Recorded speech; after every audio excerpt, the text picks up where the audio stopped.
Malta għandha awtorità s-settur diġitali u l-innovazzjoni u wara li issa anket nediet l-istrateġija nazzjonali għall-intelliġenza artifiċjali, din l-awtorità qed tiċċertifika programmi tat-teknoloġija. Aħna huwa l-ewwel awtorità fid-dinja u l-unika fid-dinja għaliex aħna qbadna triq li t-teknoloġija noħduha b'aktar serjetà u niffukaw fuqha, mhux pereżempju naqbdu blockchain mill-aspett ta' cryptocurrency biss, imma niffukaw fuq it-teknoloġija u l-unika awtorità li tiċċertifika din it-teknoloġija. Fi kliem il-kap eżekuttiv tal-awtorità Stephen McCarthy li nkunu pjuniera fil-qasam tat-teknoloġija mhux biżżejjed.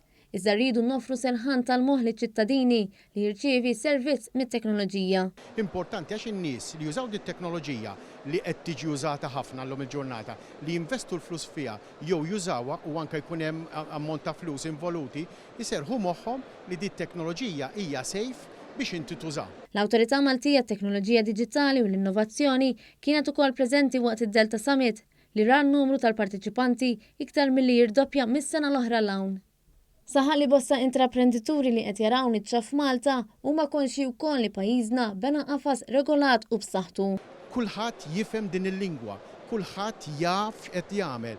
Għaliex għax f'din l-erja aħna fejn tidħol dit-tip ta' teknoloġija mhux qegħdin nimxu wara ħadd ieħor, imma we are leaders. L-istrateġija hija mibnija fuq 3 pilastri: l-investiment u l-innovazzjoni u l-applikazzjoni tal-intelliġenza artifiċjali fis-settur pubbliku u anke dak privat.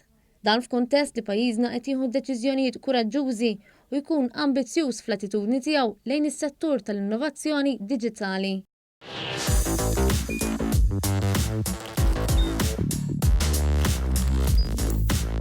Idħol fuq one.com.mt u hemmhekk tista' tara l-programmi kollha li jxandru fuq One permezz ta' One Play.